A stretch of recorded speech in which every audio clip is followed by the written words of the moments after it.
it, Sarah. All day. Hell yeah. Arm wrestling's about to take place. Yeah.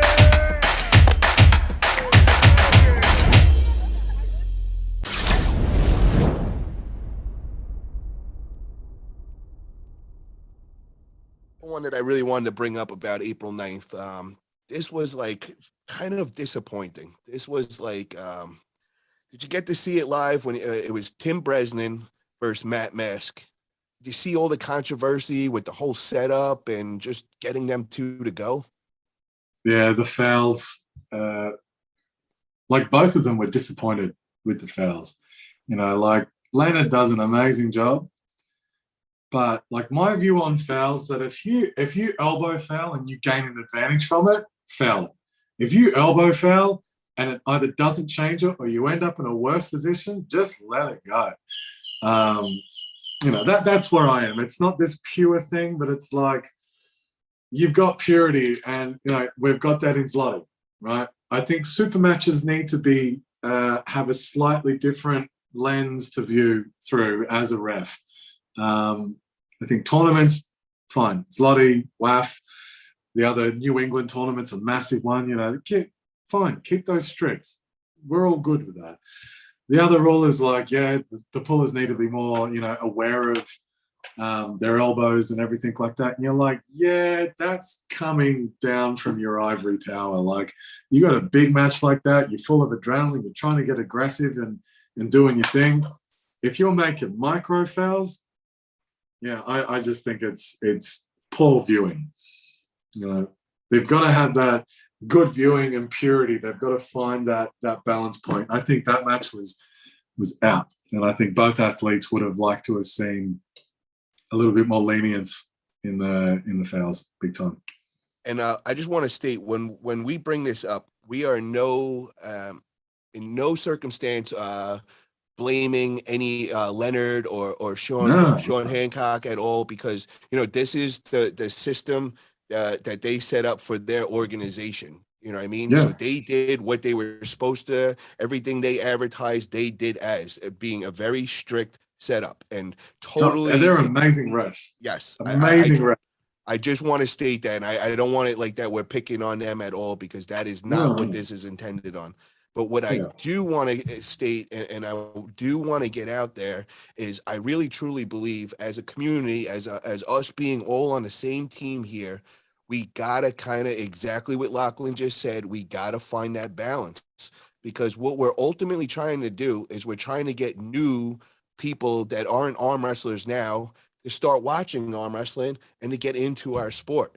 And I gotta say, bro, I'm a purist. I love arm wrestling. I will watch it no matter what, bro. Like that match, like it don't matter. I'm gonna watch it because it's arm wrestling. I'm a diehard arm wrestling fan. But there's 90% of the population that is not. And after 20 seconds of seeing that back and forth and not being able to get a grip and all that, they're just gonna, that's it. I'm done. I don't want to watch it. That was boring or whatever. And I mean, that was 20 seconds they're clicking off. This went on for 4 minutes until they actually got the first go in that first round. You know what I mean? I was at the point where I'm like, dude, bro, I'm like ready to just shut this shit off. Like, what the hell am I watching? Yeah. I think, like, okay, we can just say, keep it pure. They do an amazing job at that.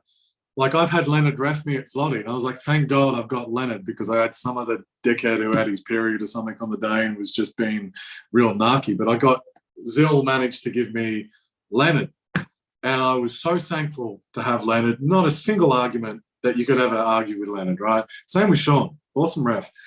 But I kind of feel like you could speed up the ref's grip and, you know, speed that process up just a little bit. And yeah, it's like both athletes agree to very rigid and strict rules.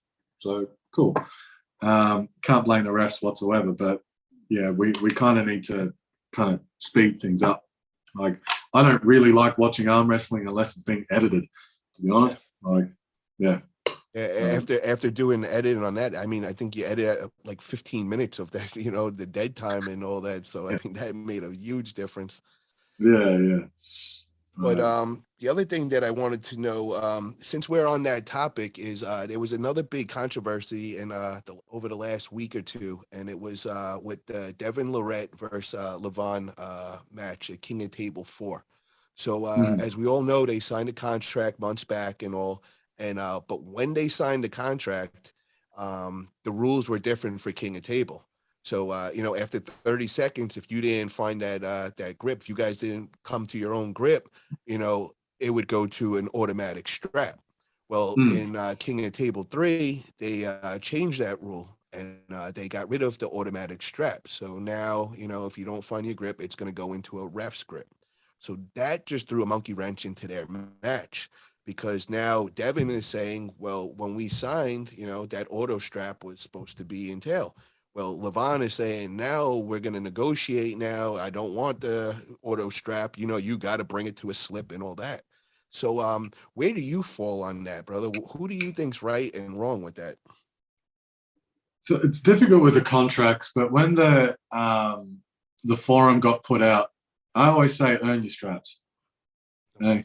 Slipping is a skill and it's part of the sport. It's a complete part of the sport. I think we're getting into dangerous waters here. Like I said before, we've got to find that purity versus entertainment, balance. And I always think that you should earn the straps. That being said, where the controversy really lays is Devon did a video that I watched, and he said in like certain points, like 2.2 or whatever, that there were rules stipulated in his contract. Now, is his contract different to the other athletes' contracts? That, I know Ryan said, well, mine didn't have one. Okay, yours didn't have one.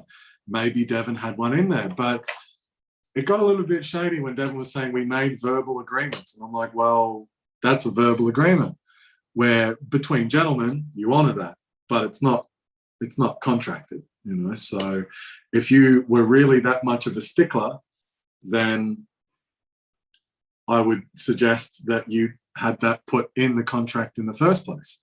And I think Devon's been around long enough that those kind of, we're going to call it mistakes, or those sorts of lessons would have already been learned and applied in the future. Like, I don't imagine this is the first time it's happened to Devon, right?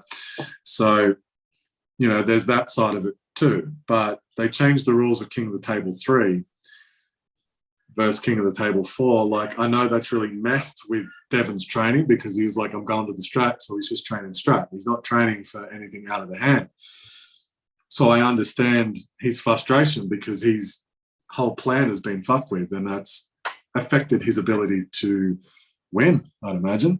Well, and the other thing is that you got to imagine is that Devon always, whenever you see Devon, he has that strap. It's either on him as a belt, and then he just whips that out, and now he's gonna. But I don't think I've ever seen him in a practice where he wasn't strapped to the other guy.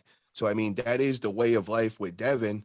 And the only thing I got to say, dude, if you like, that's like being part of Wall, and you're just assume once they set their rules, you assume that's what it's always going to be all the time. So I kind of feel where he's at with that, Yeah, I get it too. Big time. I get it too. Because it's like, hey, man, that's the way it always was. So I'm going to now build my entire training camp around a set of rules that have already been established. 100% with him on that. It is where I lay with Levan. It's like, it's hard being the big dude bitching about details, right? It doesn't seem right.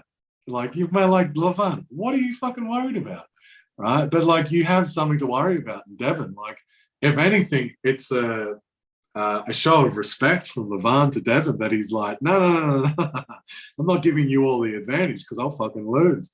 Like, that's props to Devon, to be honest. Can I say one thing, man? Yo, bro, we got to take it for what it is. Bro, Devon's already started his warfare. Before we even got to the table, he's got in the head of Levan, and he's got him rattled. I have never, bro, since the 2 years I've been in this sport, I've never seen, other than when Levan is arm wrestling, any kind of emotion from the man. You know what I mean? He's very calm and very, seems very humble and all that. Bro, Devin did it already. He's rattled him. He's showing anger already. He had the translator answer back and all, and I can't quote it exactly, but it was said something like, whatever the rules you want, but I'm gonna rip your arm off now. You know what I mean? Which he's mad. Yeah. Which I think Devin's already got a win on his side, bro. He's already Do you doing think it. Just quietly Devin's laughing his head off? Yeah. And then it's like, all right, be serious. And then does a serious video, and then he goes back to cracking up. Bro, it's the Jedi mind trick. He is the Jedi of arm wrestling, bro. Yeah. It's hilarious. He's like, got him running about the rules and then got him that mad about it. He's going, fuck it, whatever you want. Yeah, exactly, He's bro. got what he wants. I love it, man. Like, hilarious. Devin is a genius, bro. Like, with everything that goes, I just watch him and you're just like, wow, bro, this dude he's got it going on with everything, bro. He knows what he's doing, man. It's funny though, because you see his videos in hindsight now. I'm watching his videos in my head again, and there's always that little smile that he can't hide. Yep. Like he can't hide. It'll just be a little grin. You're like, nah. It's the smirk. He's giving you that like side eye, like, gotcha.